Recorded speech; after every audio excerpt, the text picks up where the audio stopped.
So it's Master Mom Monday. You know what that means? We're going to be talking with a mom today. Just ordinary moms getting extraordinary results in their life. So today you're going to meet Mo. She is incredible, but I'm telling you, if you've ever lived a life of I should be better. I shouldn't be so angry. My body should be different. My life should look different. My marriage should look different. Sit down, listen up, because this message is for you. Mo, thank you so much for joining us on the Crazy Blessed Show. So good to have you here, girl. I am so glad to be here. Thank you for having me. Oh, it's a pleasure. Love everything you're doing. Love everything you're about. You are truly like just winning at this thing called life. But I want to talk about if you could go back a little bit. First of all, actually, before we do that, can you tell us a little bit about yourself? For all the people who are listening, watching today, tell us a little bit about you. Yes, my name is Maureen. Everyone calls me Mo. I'm a mom of 7. 3 have graduated and are out on their own, and I have 4, and we're homeschooling. I live in the Midwest, and I'm a covenant life coach. She's amazing, y'all. She's incredible. I tell you, I don't know if it's just the affinity for someone who has 7 kids or what, but totally fangirling on you right now. But you're winning right now. I mean, and winning by the term, whatever life throws at you, you had the skills to manage it. That's what you developed, but it wasn't always like that. Tell me a little bit, if you could go back before Mom Master University, tell me a little bit about what your life was like then. Yeah, I was thinking about what was my life back then, because it's changed so dramatically. And it boiled down to this. I lived my life back then by shoulds. So I had this idea, I should be doing this. My kids should be doing this. My circumstances should look like this. And then there was a lot of discontentment. There was a lot of frustration. There was a lot of anger. And there were many seasons where I was just surviving as a mom instead of thriving, partly because of that should thinking. My life should look different. It shouldn't be this hard. When I look back at that, I'm like, oh my goodness, how many other moms get stuck in building a should life instead of living the life God has for them. That is so true. And I want to talk with people who are listening, watching it. If you're a mom, this sneaks up on you. You don't even realize it, that you're living with all of this burden. And it is oppressive, this burden of saying, wow, my life should be better. Right. I should be different. My body should be different. My emotions should be different. My kids should be different. My husband, all these things. And after a while, it just wears you down to where all the joy of life is just gone. It's just oppressive. So here you are living this life of shoulds, feeling that pressure, basically just living by reacting to life. Yes, definitely. So what changed? How did you find out about Mom Master University? Well, the first step was I hit rock bottom with my life in terms of motherhood. I'm like, will you tell me about that? Or is that too raw? No, I had been living in survival mode for so long that it was actually affecting my health. And because I was holding in, I used to joke that I don't feel any emotions except for anger. I mean, because I stuffed one emotion that you're going with in is anger. I know, but people would be like, "No, we never see that." But it was all in. I stuffed it all in, and I felt like I was really going to explode because I had been living the should life, thinking everything needed to line up, and I just stuffed it so that I could handle my 7 kids. I could handle life, right? And so I got to the breaking point where, if something doesn't change, I'm seriously going to need a lot of help because I was at that breaking point. And then it was you saw it in your health. What was happening in your, if I can ask, what was happening in your health? In my health. Okay. So one of the huge wake up calls was after the birth of my 7th child, I went straight while I was in the hospital, I was working online. And when I came home, I was working and I just burned the midnight oil. I'd be nursing, working because it was all virtual, like assistant stuff.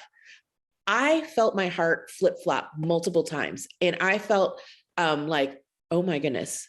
And then the Lord said, if you keep this up, you will not live long enough to see your kids grow up or your kids, your grandkids. And it was like, wow, this was a huge wake up call that me staying up all hours, trying to just make it all work, because I was making it all up to me. Yeah. And then holding it all in was not only just affecting like my inner being, it was affecting me physically. I didn't even realize at the time how was it affecting my children, because I was a surviving mom at that time. And so that was my wake up call. Wow. Wow. So what happened? The Lord's basically like, you continue this, you're going to die. Yes. Like, so, here you are, you're doing all this for your kids and you're not going to be there for your kids. Like, what happened? Yeah. So after that, I realized I was trying to make everything happen. I was trying to fix my circumstances instead of bringing things to the Lord and letting him be my source. I was making my job my source. I was making what I do my source. Like, I'm going to figure this all out. And we can even do that with our kids. Yes. Like, make our kids like how good of a mom I can be. Like, that's how I get my confidence. That's how I get my well-being. Mm-hmm. And so he asked me to slow down, which was counterintuitive for me, because I was like, what else do I need to do? What else do I need to do? So he asked me to slow down. And then that's when I started just plugging in to different podcasts. And so I found your podcast through a friend who had been in MMU. And here's the thing, like, I didn't tell her. Like, she just posted it on Facebook. I'm like, okay, well, I'll check this out. And so I and listened to a ton of your Crazy Blessed podcasts. Yeah. And I was like, wow, okay. It got me thinking differently. Like, when you say get your steel toe boots on, you mean it. And I needed a kick in the pants then, because I was all wrapped up in my own story. Yeah.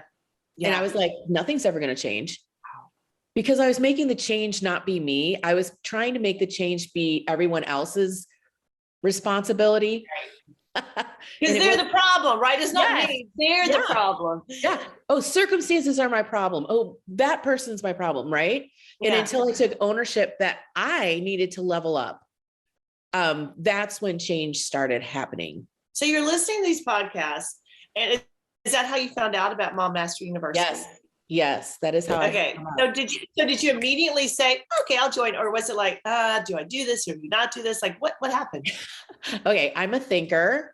And so I don't normally jump into things. So I listened to your podcasts and anything special that you did, like any webinars and stuff like that. I did that for a year.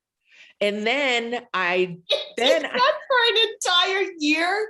I did. You put it, oh my word. That's so funny. That's so funny. And then I think the first introduction I did Mom Fog. I did the Mom Fog challenge. And then after that, I'm like, okay, I'm joining MMU. That is so cool. So what happened in your life? So you get plugged in MMU. What track did you start with? What master track?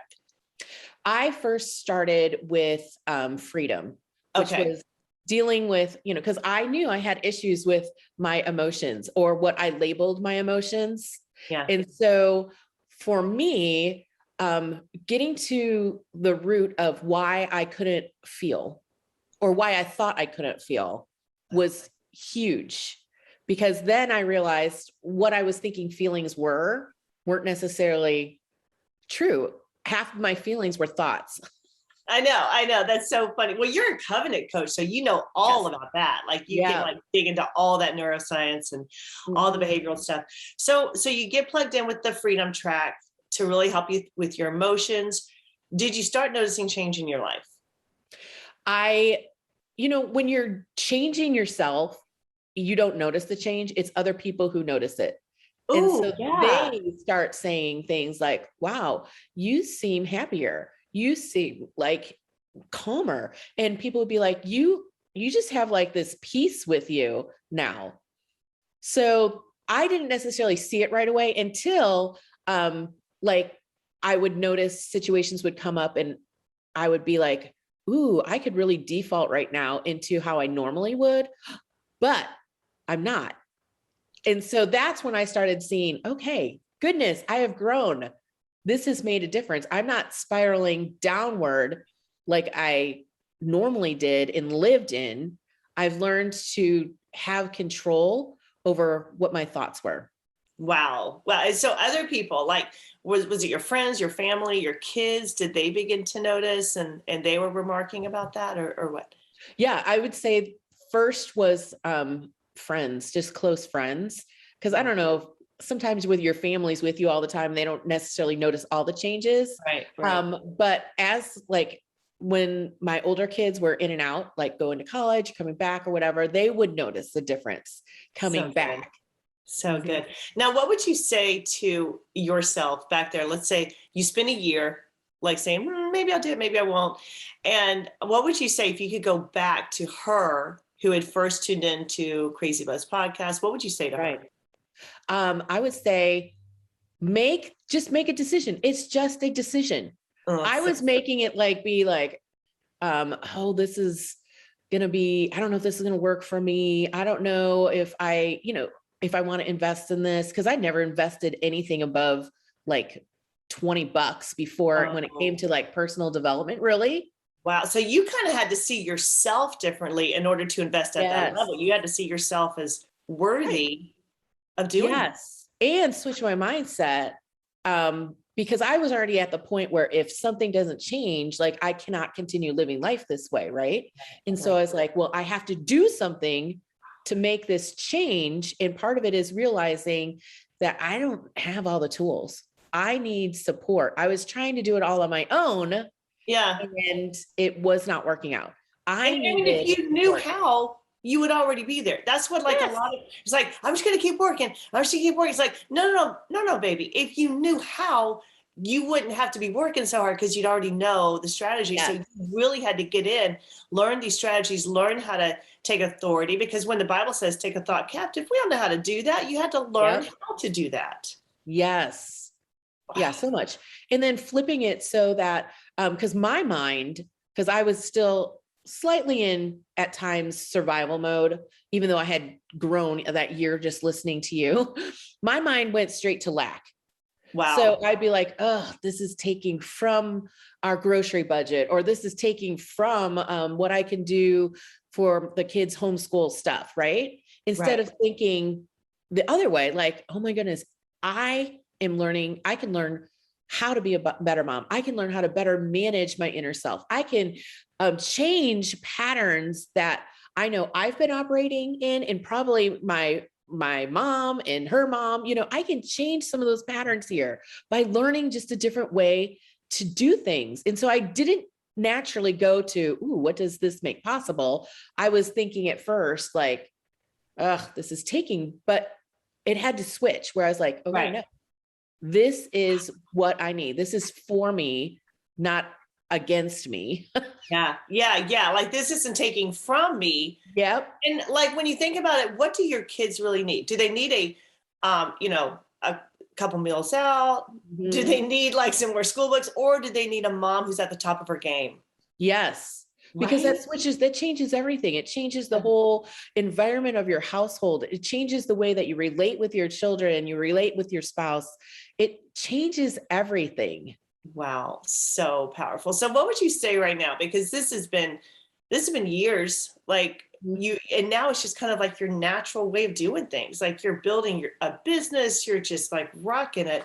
What would you say to a mom who's thinking about getting plugged into Mom Master University? I would say don't overthink it. We tend We to overthink. overthink everything, don't we? Yes. Don't overthink it. This is one of the most beneficial steps you can take to love your family, to love your spouse, and to just step into what God's calling you as a mom, like how to show up. This is for you. Wow, so good. Mo, thank you so much for hanging out with us on our Master Mom Monday. Ah, Oh, thank you're you. amazing. Well, I also want to thank you for seeing in yourself the worthiness of saying, I can do this. This is for me. And this is going to change not just my life, but my children's Mhm. lives, my children's children's life. This is going to have effect for generations to come. So thank you for believing that and being such an inspiration to so many moms. Thank you, Hannah. I tell you, just follow what Mo does. Like if you don't think if it's making it a big issue, don't overthink this. Get plugged in because I know you're going to be blessed like crazy.